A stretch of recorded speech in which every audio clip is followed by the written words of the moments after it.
Hello there. So today's video, as you can see, and I'm guessing you can also see by the actual title of the video itself, this is about a label maker. Now this particular interesting little buddy I found, can you see that? Yes, $4. This was in a Ziploc bag for about $4 at what we call an op shop in Australia. I believe in the US they call it a thrift store. It's usually a non-for-profit organisation running a second-hand store that sells goods to generate revenue. I like to pop in them a lot myself, see what I can find. And this was a rather nice little find. So $4 got me these two cartridges and the one that is currently installed here, which is your general plastic white. I'm not really sure how often you use the paper ones, but anyway. So when I found this, I froze because I've been looking at buying this particular model for a long time now. It's worth about $38 in the store. No, sorry, $39. First thing I did when I got it, tried to turn it on. And it started up, it had somebody's name written on it, so I was guessing that was the previous owner. Well, the next thing was, after I left the store with it, having paid for it, I decided to try to print. So I'll just type in test and hit print. Now, that's a bit of a problem. Try it again. T-E-S-T, print. See, when I was trying to print this before, I was trying to print test, this is the kind of result I was getting. As you can see, there's nothing really printed on that. That's the back. Here was another test print, a little bit of a mark there. Third one I did, and number 4. And what we got here, we can take a look.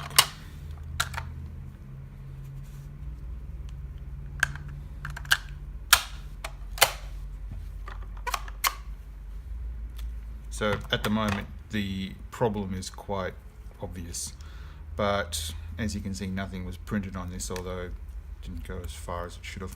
Anyway, what I found is that this thing would spit out the bit of this, and there'd be nothing or very little printed on it. My guess is the previous owner found that it wasn't printing correctly and threw it out, or put it into an op shop, which understandable. So what I did was I grabbed this and used this to clean the little head on the inside. Came up with the same sort of thing, which led me to wonder, when it was trying to feed it out, you'd hear this and it was the motor was really trying to chug it. The motor could be wearing down. Not with how old this device could be. It's still relatively new. There shouldn't be anything wrong with the motor itself. I'd be a bit surprised, to be honest. I couldn't find myself a power pack for this, which was depressing. And that's when I decided to look at the battery bank to think, well, maybe something's wrong with the batteries. And I found these things.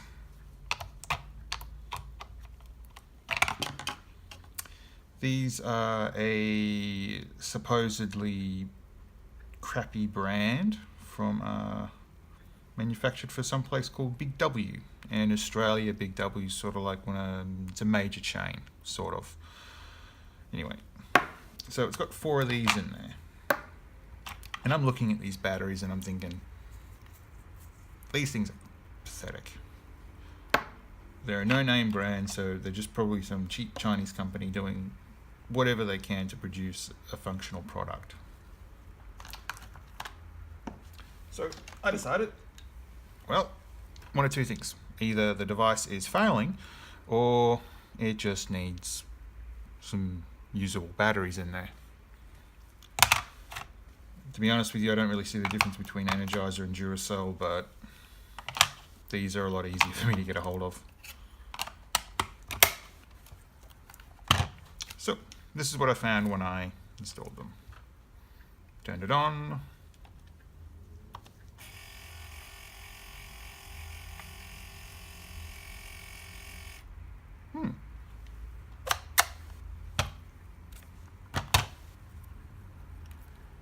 Nothing wrong with that.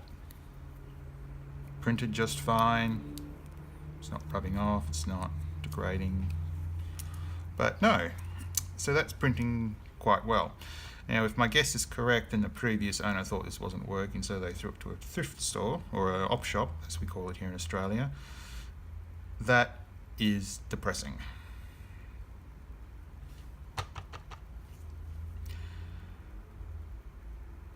And you need to think about this for a minute, because when you're somebody that doesn't have a whole lot of money, and these things are between about $12 to $15 each, those two are almost completely full. And this one still has a fair amount of tape in it. There's about $80 to $90 worth of equipment. And I bought it for $4. And while yes, I should probably keep my mouth shut and go, oh well, hey, I got this. It's just depressing. It really is. On the other hand, this thing could have been working quite perfectly well. The person who owned this may have gotten another one or decided they don't need it anymore and just thrown it out. But I kind of have the feeling it's sort of the latter, and that this wasn't working anymore, so they just got rid of it, which is fun. But on the other hand, I'm someone that likes to buy, when possible, containers. Or say, for instance, I've bought 2 sets of these like little storage drawers for electronic components that I recover or that I've slowly buy on eBay. Something like this is very useful. So with this, if anybody has one of these label makers, or any label maker in that fact, and you're finding it's not actually printing properly, I don't believe these would actually fail, at least the cartridges. It'd be more or less the batteries in the thing are probably not putting out as much kick. Now, you might be someone who's turned around and put in fresh batteries, for instance, and if you've gone out buying these thinking that they will perform, they might do initially. Well, at least the cheap ones. But it's the same even with these Duracells that I've installed, or Energizers if you install them, or any other type of battery. These are one-time use and they will die on you.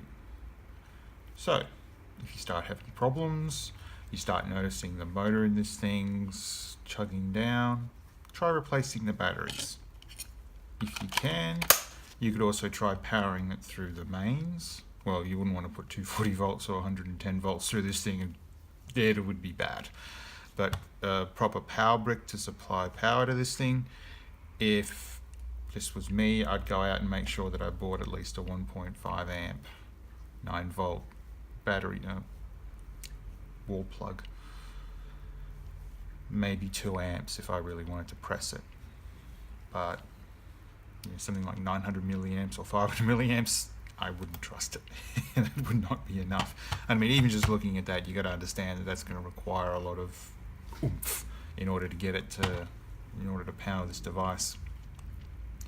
So yeah, nice buy, cheap. So if I'm out and about and I see something like this for about $4 or $5, I'm more or less likely to actually buy it if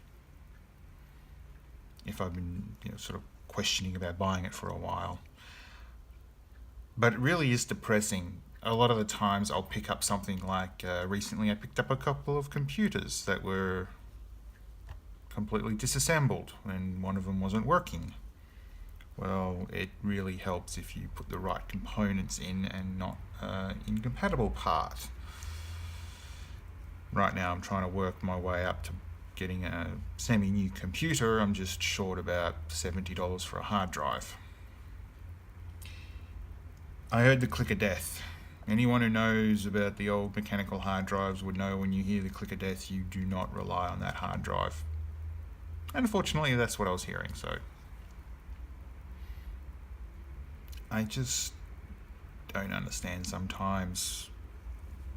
This, yes, is lucky, but it's still, once the hype's worn off, there's this really big low feeling about how, well, this is it. And with that, I'm going to have to call this the end of the video. Anyway, thanks for watching.